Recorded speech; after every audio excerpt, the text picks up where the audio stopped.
a lot of resistance to having this day. And people were saying, like, what do you have to do this for? I mean, he's not one of the presidents. Why do you have to honor a whole day for this guy? But people couldn't understand why you would celebrate Dr. King's legacy. Because it seems like it was at a certain time of our country's history. 1963, the March on Washington, which is still the largest march of people that's ever come into Washington. That is still the largest march. But he had such an extraordinary life. And, you know, there's an interesting thing about inspiration. Carl Jung used to say that human beings are what he would call teleological, meaning there is something ahead of us that's drawing us forward. And that's how our lives move forward. We're not just reacting, and we're not just motivated or pushed from behind, but we're pulled by something. And that's what inspiration is. When somebody has a vision, when somebody excites you with a vision.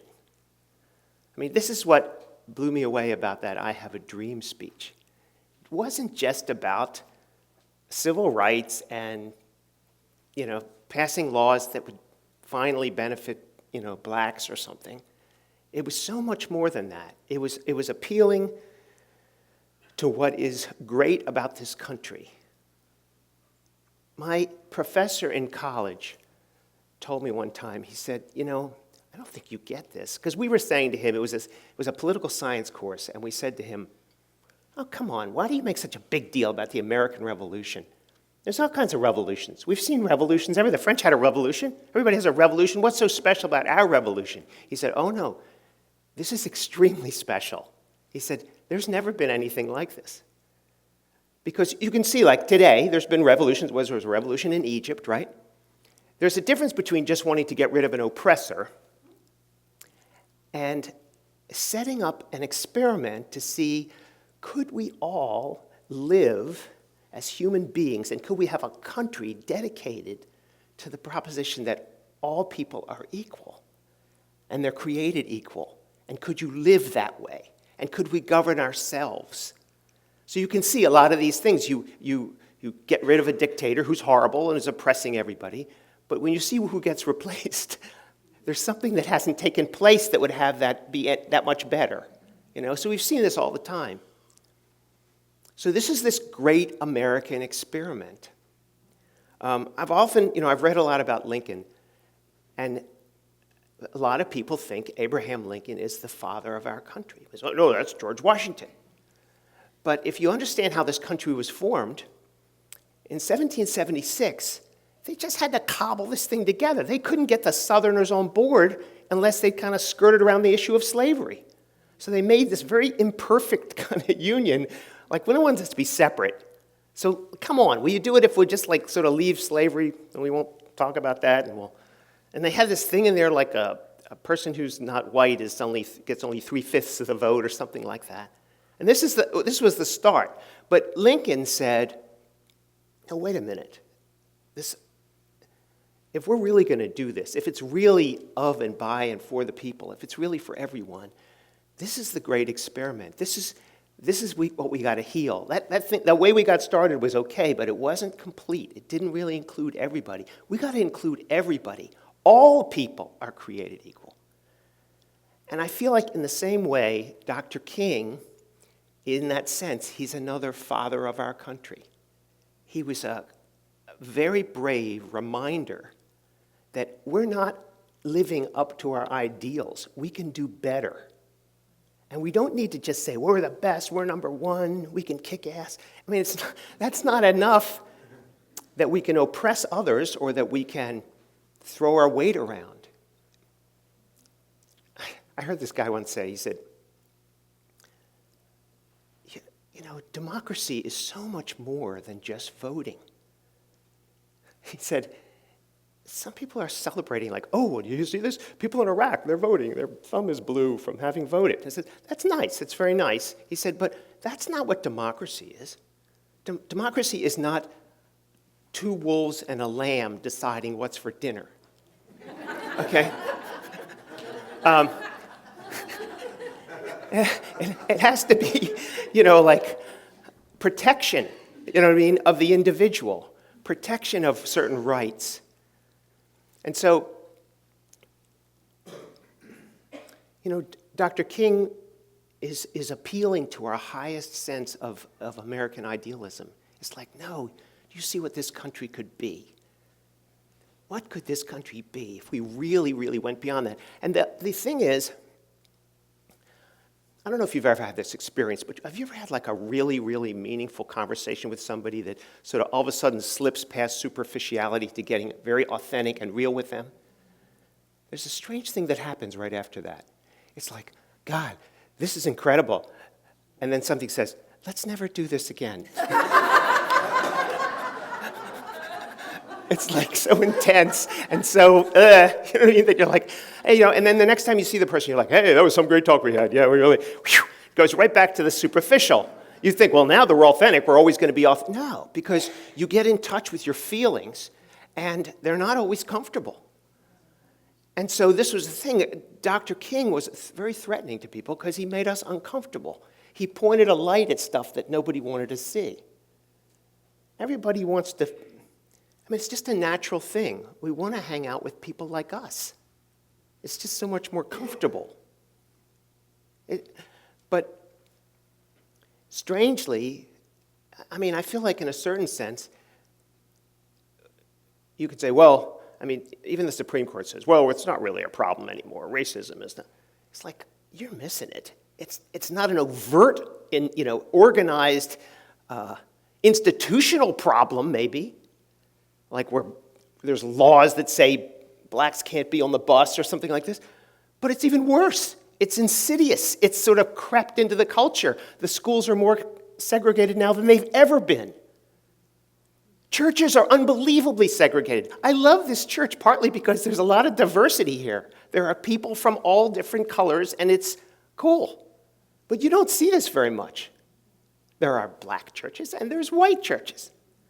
And so, what's going on here?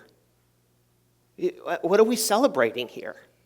Somebody has to lean into what's still not okay, not from the point of view of making somebody wrong, but from what we could be, this vision. What could we be pulled forward from,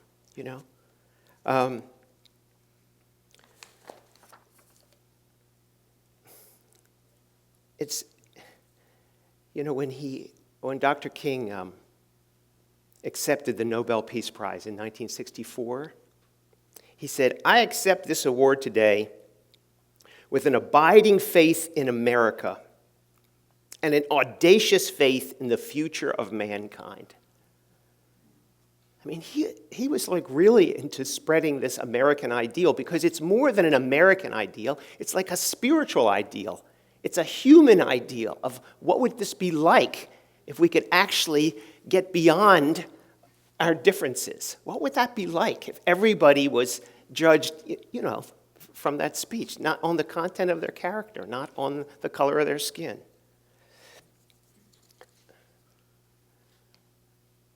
I read this thing. There's a social media thing called Reddit, and they had a topic like, what does it feel like to be white? And just be honest. And something about Reddit, you could just, it's anonymous. So you just say whatever's going on. So you can get some interesting conversation that way. And somebody said, this struck me. They said, I think that's the most white thing about being white. You never have to think about race. That's why a lot of white people get upset when someone brings race and racial injustice to their attention. It's just hard to step out of that insulated bubble. You don't have to think about it. It's just easier, you see? And so, this is what was amazing about Dr. King. He chose Selma. He could have said, let's have our little thing in here, someplace like in Delaware. But he said, no, we're going into Selma, where he just knew that this was rampant racism. This was really a violent racism, and walked right into it. That kind of courage. And that's kind of what it took to transform things. Somebody has to speak truth to power. And that's what he did. Listen to this. You know this probably. J. Edgar Hoover had just a thing for him. He couldn't stand Martin Luther King. He thought he was a subversive, a communist. He had him wiretapped illegally. He was followed, harassed, everything they could to give this guy a hard time. They saw him as a terrible threat. And they kept speaking of him as maladjusted. Think about that, maladjusted. So this is what he said. This was his response, hearing that in his file they call him maladjusted. He said, "There are some things in our nation and in our world to which I'm proud to be maladjusted. I never intend to adjust myself to segregation and discrimination. I never intend to become adjusted to religious bigotry. I never intend to adjust myself to economic conditions that will take necessities from the many to give luxuries to the few and leave millions of people perishing on a lonely island of poverty in the midst of a vast ocean of prosperity. I never intend to adjust myself to the madness of militarism and to the self-defeating effects of physical violence. And I call upon you to be maladjusted to these things until the good society is realized." Isn't that cool?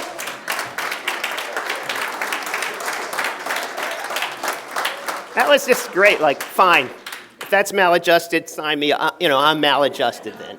I thought that was great. So I want to talk not just about what an incredible man he was, but I want to talk about how do you do it? How come it hasn't worked the way a lot of progress has been made. But then there's this insidious thing, like I was saying, that progress isn't made in your heart. It's not really made culturally. The shift hasn't really taken place. And so it's like the letter of the law and the spirit of the law, So anyway, he said something that I thought was brilliant, and it absolutely aligns itself with what we work on in here, the whole sense of community. He said, "Peace is not merely a distant goal that we seek, but a means by which we arrive at that goal." There was a man, Prem Pal Singh Rawat, who said years ago, "Peace on earth begins within you." This is how it's done. That if you really want peace on earth, you have to choose peace. Anyway, soon after he got the Nobel Prize, he wrote a beautiful letter, nominating the Vietnamese Buddhist monk Thich Nhat Hanh. I don't know if you've heard of him, but he's just this wonderful man. And he just said, "Look, it's great that I got this award," but he said, "Because no honor is more respected than the Nobel Peace Prize, conferring the prize on Thich Nhat Hanh would itself be a most generous act of peace. It would remind all nations that men of goodwill stand ready to lead warring elements out of an abyss of hatred and destruction. It would reawaken men to the teaching of beauty and love found in peace. It would help to revive hopes for a new order of justice and harmony." So I know that he was very much opposed to the Vietnamese War and all war in general, and economic injustice. He had a lot of things to say about that. But it really has to do with, how do you do this day to day? How do you transform the world day to day? I work with couples. I just did a couples weekend this weekend. I do it privately now, just one couple for the weekend. And I work with this couple this weekend. And I realized that at a certain point, it's that same question. What do you want with your partner? Do you want peace, or do you want to be right? Because if you just, can I just say this one thing? And this is sure, it says. And then the person started speaking, and you could tell where the story was going, which is why the problem with our relationship is him. And let me tell you why. And it was a strong case, but But you can't get there from there. You just cannot get to where you really want to get to, which is love and peace and connection. You can't get there by making somebody else wrong. You can't establish your innocence by virtue of somebody else's guilt.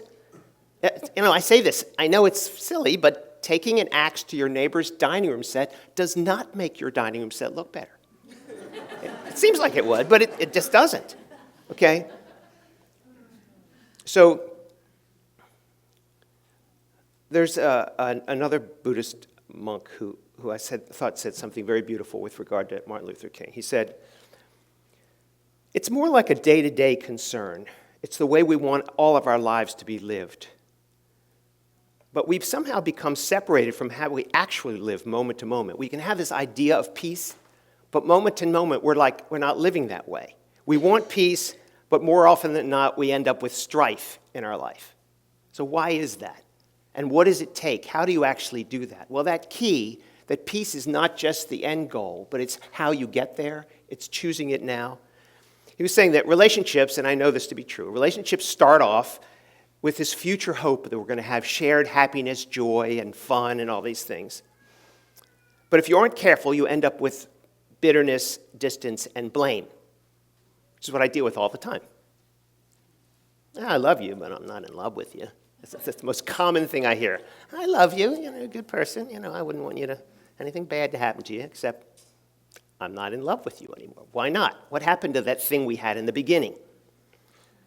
Well, he was saying that hope is sometimes really not enough. It's important to have hope, but sometimes when you have hope, like, "I hope we have peace this year," it's almost like saying, "But I'm not going to do anything. I'm just sort of hoping it happens. I hope peace lands on us." You see? It's not enough. That's really not enough. And partly he was saying it's because we don't realize this, but we have mixed motives. We say we want peace and love, but we have other goals that make this impossible. The mixed motives are, like I said, we might always want to be right, or we may wish to avoid conflict, or we may be fearful that if other people knew what we really were like, they'd reject us, or maybe we need this high of constant drama. We just need some kind of drama going on. Don't we all have drama magnets in our life?